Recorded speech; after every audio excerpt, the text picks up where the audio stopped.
Hi viewers, welcome to teenage కష్టాలు. టీనేజ్లో కష్టాలు ఉంటాయి, టీనేజ్తో కష్టాలు ఉంటాయి. ఇలా టీనేజ్ అనగానే చాలా చాలా మనకి కాంప్లికేషన్సే కనిపిస్తూ ఉంటాయి కదా. కానీ వీటన్నిటికీ బేస్ ఏంటో తెలుసా? మనం చిన్నప్పుడు ఇచ్చే రూట్స్, రైట్? సో ఇప్పుడున్న పిల్లలు గేమింగ్ అంటారు, లేదంటే వాళ్ళకి అన్నీ కూడా ఇన్స్టాంట్గా అయిపోవాలి, ఎక్కువ డోపమైన్ ఎఫెక్ట్ ఇవ్వాలి. ఎందుకలా? అంటే మనకెందుకు అలాంటివి ఉంటాయి? అండ్ స్టోరీ టెల్లింగ్ కానీ అని కూర్చోరా కథ చెప్తా అంటే ఏమి వినరనమాట. అసలు కూర్చొనే కూర్చోరు. కానీ కథలు చెప్పాలి అంటున్నారు సైకాలజిస్ట్ అర్చన ఆచార్య గారు. మరి డాక్టర్ అర్చన ఆచార్య గారి పాయింట్ ఏంటి అనేది ఈరోజు మనం విందాము. సో దట్ పేరెంట్స్‌కి, పిల్లలకి అసలు కథలు ఎందుకు అనే విషయం గురించి తెలుస్తుంది. నమస్తే అండి. నమస్కారం అండి. అర్చన గారు, మనం చాలా సార్లు పెద్దల థాట్ ప్రాసెస్, పిల్లల థాట్ ప్రాసెస్ మనం చాలా సార్లు డిస్కస్ చేసాము. అండ్ మిడిల్ గ్రౌండ్స్‌కి రావటం చాలా కష్టం. బట్ చిన్నప్పటి నుండే వాళ్ళ రూట్స్‌ని మనం అలా పెంచితే చాలా బావుంటుంది. ఇప్పుడు పిల్లలు ఎంత ఇబ్బందులు ఫీల్ అవుతున్నారో అవన్నీ ఉండవు. క్యారెక్టర్ స్ట్రాంగ్‌గా బిల్డ్ అవుతుంది అని మీరు చెప్పారు. కానీ వీటన్నిటికి కథలకి ఏంటండి సంబంధం? మంచి క్వెషన్ అమ్మా. అసలు కథలంటే ఏంటి? డే టు డే లైఫ్‌లో ఎక్కడో జరిగిందాన్నో, లేతే ఇలా జరిగితే బావుండు అన్న ఒక కల్పితమైన ఇన్సిడెంట్‌నో మనం మన ఓన్ నరేషన్‌లో అందరికీ చెప్పడం. హ్మ్. ఇప్పుడు నా లైఫ్‌లో ఒక ఇన్సిడెంట్ జరిగిందనుకుందాం. అది నిజంగా జరిగింది అయ్యుండొచ్చు, లేదా ఏదైనా కల్పితంగా నేను రాసిన ఒక ఇదైనా అయ్యుండొచ్చు. పాస్ ఆన్ అవ్వాలంటే generation to generation okay. Olden డేస్‌లో అందరూ చదువుకున్న వాళ్ళు ఉండేవాళ్ళు కాదు. మనం కావ్యాలు, గ్రంథాలు మొదటి నుంచి రాస్తున్నారు. కానీ అందరూ చదువుకున్న వాళ్ళు ఉండేవాళ్ళు కాదు. చదువుకున్న వాళ్ళైనా గూడా ఇప్పుడు ఈనాటికి మనం చూస్తే ఎంతమంది పుస్తకాలు చదువుతారు?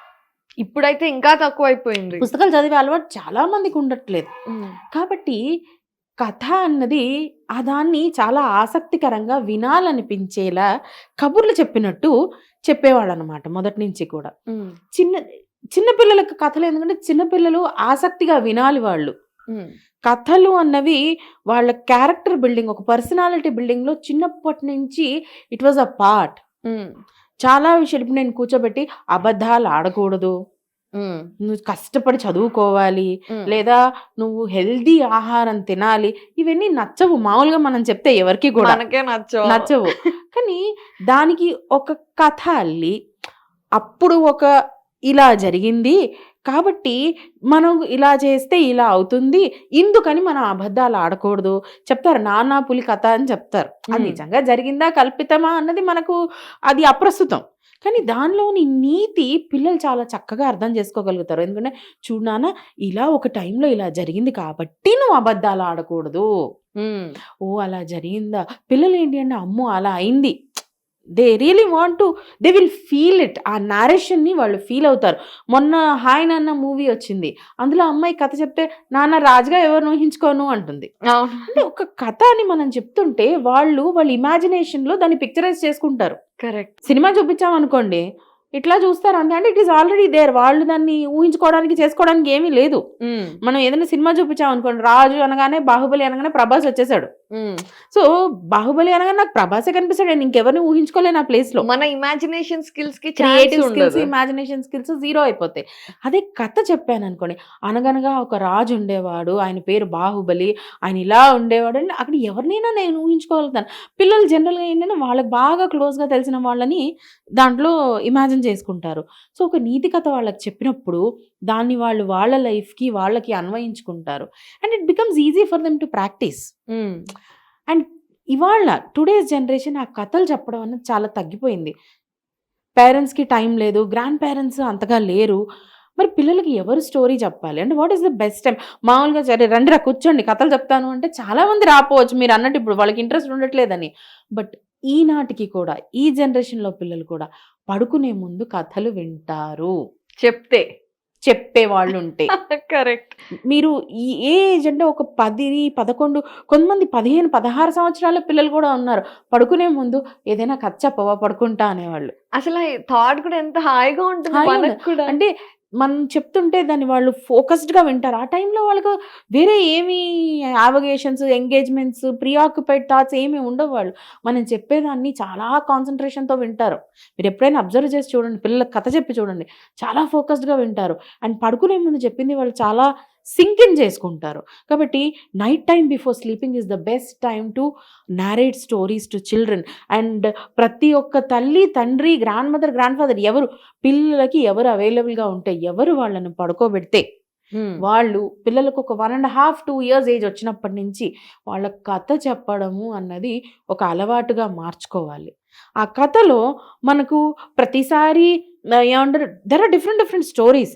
కానీ నీతి కథలు చెప్పడం వల్ల ఏంటి, చాలా చిన్న చిన్న మైన్యూట్ వర్డ్స్‌తో, విషయాలు కూడా. చిన్న చిన్న పదాలతో చాలా సరదాగా పెద్ద పెద్ద లైఫ్ స్కిల్స్‌ని వాళ్ళకి మనం అలవాటు చేయొచ్చు.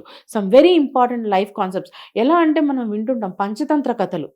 Very important for everyone. మనం దాని గురించి మాట్లాడుకోని సందర్భం ఉండదు. అవును. అది ఎలా జరిగిందసలు? ఒకానొక కాలంలో అమరశక్తి అనే ఒక రాజుకి 3 కొడుకులు ఉండేవాళ్ళు. 3 కొడుకులు మందబుద్ధి. మరి రాజు అనేవాడికి ఉన్న 3 సంతానం మందబుద్ధులు అయ్యుంటే, తెలివి అసలు సరిగా లేని వాళ్ళు అయ్యుంటే, మరి రాజ్యాధికారం తీసుకునేది ఎవరు అన్నది ఒక పెద్ద క్వశ్చన్. అవును. వాళ్ళ కోర్ట్‌లో మొత్తం అదే డిస్కషన్ జరిగేదంట. ఎలా మన ఫ్యూచర్ రాజు ఎవరు? ఈ ముగ్గురిని ఎట్లా తెలివిమంతుల్ని చేయడం? ఎలా వీళ్ళకి విద్యను బోధించడం? అప్పటికి వాళ్ళు పెద్దయిపోయి ఉంటారు అని వాళ్ళంతా మల్లగుల్లాలు పడుతుంటే, కోర్ట్‌లో ఉన్న ఒకానొక మంత్రి చెప్తాడు. విష్ణు శర్మ అనే ఒక పండితుడు ఉన్నాడండి. ఆయన చాలా ఇంపార్టెంట్ విషయాల్ని సరళీకరించి బోధించడంలో అందవేసిన చేయి. కాబట్టి ఒక్కసారి ఆయన్ని పిలిపించి మాట్లాడదాం అని అంటారంట. సో, విష్ణు శర్మని పిలిపించేసి, మా వాడికి విద్యాబుద్ధులు మీరు బోధిస్తే మీకు బోలెడంత ధనం ఇస్తా, సగం రాజ్యం ఇస్తా, నీకు ధనం ఇస్తా అన్న తర్వాత కూడా విష్ణు శర్మ గారుండి నాకు ఇవన్నీ వద్దు అని చెప్పి ధనాన్ని తిరస్కరించి, ఇది నాకు ఒక ఛాలెంజ్ అని చెప్పి 3 రాజకుమారుల్ని తీసుకెళ్ళి వాళ్లకు కొన్ని కథలు బోధించి, దాని ద్వారా వాళ్ళకు life concepts, too many valuable lessons for life వాళ్ళకి నేర్పించి, వాళ్ళని ఒక కేపబుల్ ప్రిన్సెస్‌గా తయారు చేసి రిటర్న్ తీసుకొచ్చి రాజుకు అప్పగిస్తారు. కథలకు అంత ఆ శక్తి ఉంది. కథలే పంచతంత్రం. Oh my God! పంచతంత్రాలు 5 మేజర్ స్ట్రీమ్స్ ద్వారా మన స్టోరీస్ మనకు చెప్పారు పంచతంత్రంలో. మిత్రలాభం, మిత్రభేదం, సంధి, విగ్రహం, లబ్ధ ప్రణాశం. 5 డిఫరెంట్ థీమ్స్‌లో డిఫరెంట్ స్టోరీస్. అంటే కొన్ని మనం ఎలా ఉండాలి, ఎలా చేయాలి, ఫ్రెండ్స్ ఎందుకు ఇంపార్టెంట్, మనం ఎందుకు ఎదుటి వాళ్ళతో మంచిగా ఉండాలి, ప్రతి ఒక్క లైఫ్ లెసన్ వాళ్ళకి ఆల్రెడీ చెప్పేశారనమాట. సో, ఎప్పుడైతే మందబుద్ధులైన రాజకుమారులే రాజ్యాన్ని పాలించగల కెపాసిటీ తీసుకురావచ్చో కథలతో, మన పిల్లలకి నీతి, న్యాయం, సభ్యత, సంస్కారం నేర్పించలేమా? చిన్న చిన్న కథల ద్వారా వాళ్ళకి పెద్ద పెద్ద లైఫ్ కాన్సెప్ట్స్‌ని మనం చెప్పగలుగుతాం. వాళ్ళు అర్థం కూడా చేసుకోగలుగుతారు. Then we don't need a personality development class separately. We అవును. Might not need psychologist separately. Correct. చిన్న వయసులో. సో, కథలు అన్నది ఇట్ ఈస్ మ్యాండేటరీ అండి. యాజ్ అ సైకాలజిస్ట్ నేను చెప్పేది ఏంటంటే, పిల్లలకి మన ఓన్ లాంగ్వేజ్‌లో పుస్తకం తీసి చదవచ్చు. కానీ మనం ఒకవేళ వాళ్ళకి కథ అన్నది చదివి చెప్పగలిగితే, మనం చదివి వాళ్ళకి మన లాంగ్వేజ్‌లో చెప్పగలిగితే వాళ్ళకి చాలా ఇంట్రెస్టింగ్‌గా ఉంటుంది. కథ చదవడం కన్నా కథ వినడం వాళ్ళకి చాలా ఇష్టం. అవును. మనం చదివిన దానికన్నా మనం చెప్తే వినడం వాళ్ళకి చాలా ఇంట్రెస్ట్. కాబట్టి యాజ్ అ పేరెంట్ మనం ముందు కథలు చదువుదాం. చదివి పిల్లలకి మన వర్డ్స్‌లో చెప్దాం. Right. They will enjoy it and they will learn a lot of things which we cannot teach them on day to day basis. Definitely. So, అసలు మందబుద్ధుల్ని కూడా కథల ద్వారా రాజ్యాన్ని పాలించేంత తెలివిగా చేయొచ్చు అనంటే అంతకంటే ఏం కావాలి? మనకి చిన్న ఇష్యూస్‌లోనే సొల్యూషన్స్ దొరకవు. ఏం చేయాలో తెలీదు. అటువంటి టైంలోనే పంచతంత్ర కథలు అనేది చాలా ఇంపార్టెంట్. నాకు తెలుసు పేరెంట్స్ చాలామంది చాలా బిజీగా ఉండుంటారు. అందుకే మీకోసం స్పెషల్లీ ఈ సిరీస్ అన్నమాట. అర్చన ఆచార్య గారితో ఏంటి అంటే, మీరు ఎప్పుడైనా జర్నీలో ఉన్నప్పుడు ఎప్పుడైనా సరే మేము చెప్పే ప్రతి ఎపిసోడ్‌లోని ఒక కథ వినొచ్చు. అండ్ దాన్ని మీరు ఆ రోజు నైట్ బెడ్ టైమ్ స్టోరీగా చెప్పొచ్చు. అండ్ డెఫినెట్‌గా దీని ద్వారా మనం మన సొసైటీలో మన నెక్స్ట్ జనరేషన్‌ని మెంటల్లీ కేపబుల్ చేయాలి. అది మన మెయిన్ పర్పస్.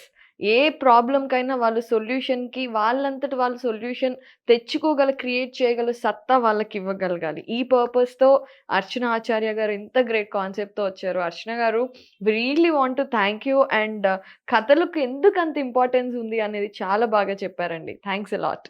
థ్యాంక్ యూ అమ్మా.